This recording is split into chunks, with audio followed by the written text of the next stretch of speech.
All right, Shalom. First and foremost, giving all praise, glory, and honor that's due to Yahweh, Bahashem, Yahweh Shai, Bahashem, Rachakwadash, double honors to the elders and apostles of Great Millstone who rule well. Peace and blessings to the 144,000 and the 144,000 and the hopeful elect. Shalom, Barakathum. And I want to speak about the time of division. All right, that's written about in Luke, the 12th chapter, which we're in, right now. All right, and as we know, before I read this,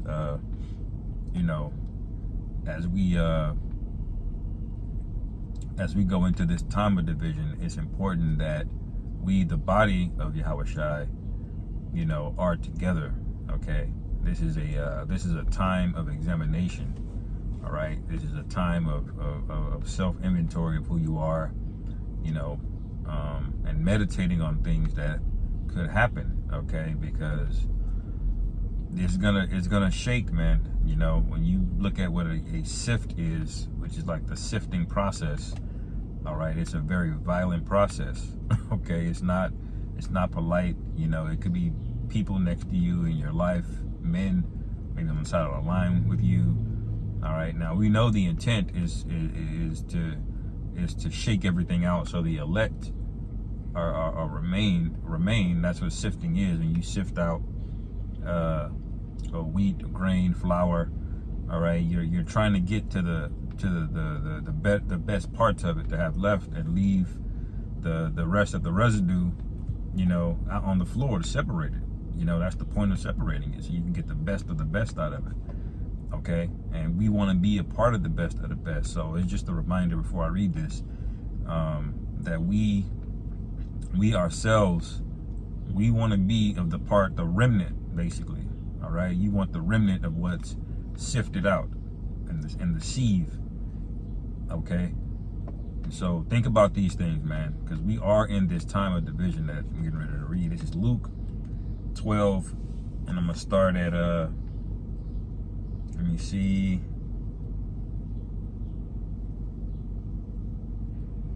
That's the spirit, because I could have read.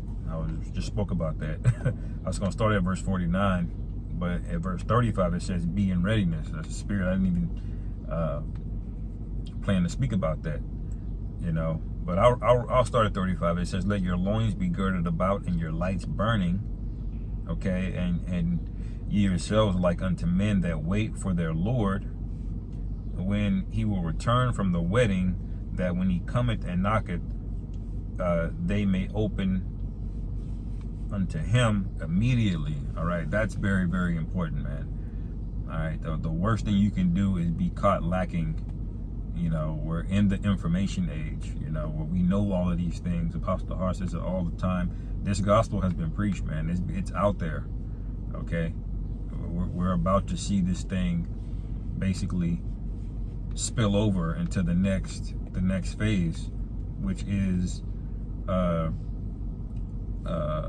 draconian pre-apocalyptic state, because the Lord is not going to let the actual apocalyptic scenario that you see in these movies occur, where it's just all of America is basically destroyed and it's nuclear fallout and Mad Max and all of these different movies. There's going to be pockets of things that are happening, but by and large, the Lord is going to show up and deliver the elect up out of here before all of that, and it's going to happen very quickly. Okay, very rapidly. Okay,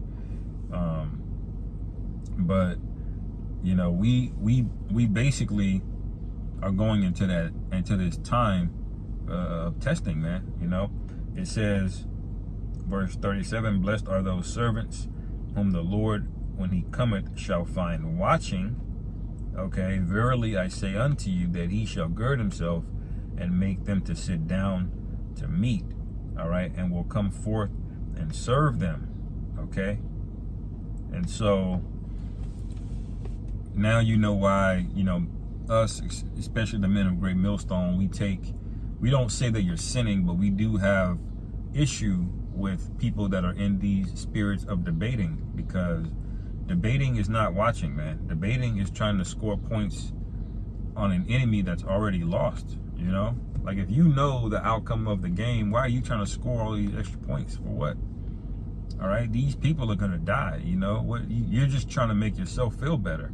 all right? And you're going to distract yourself from what you should be really doing, which is watching, okay?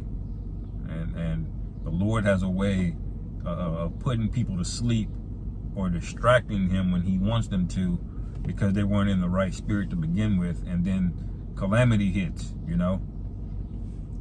All right? But it says, blessed are them that shall be found watching. This is why you hear me speak about watching all the time, man. All the time. Because we understand the spirit that you need to be in these times that we're in right now. Okay? It's like knowing the enemy's coming. You know, they're only a few days journey away from you. Okay? You don't just continue as you know. You said watchman up on the wall. You're hyper focused on looking, you know, at what's going on in the watchtower, man. Okay? You're not going to do like, oh, it could be 3 days, but it might, well, the horseman could show up a few days early. The moment you know the time era that you're in, that's supposed to be a spirit of watching for defense. That's what a good watchman would do.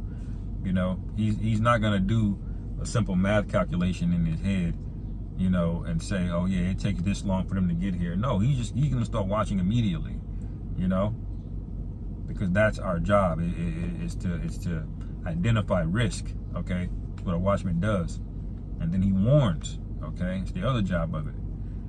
All right, and it says, and if he shall come into the second watch or come in the third watch and find them so, blessed are those servants, man. All right. So that's where we are, man. We're basically in the third watch, really.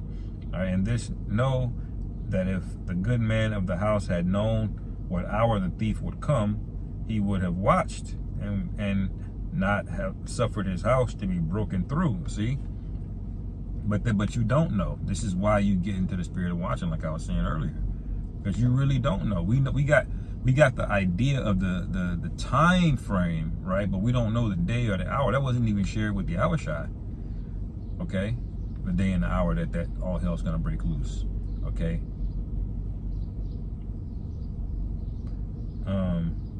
Be ye therefore ready also, for the Son of Man cometh at an hour when ye think not. Okay.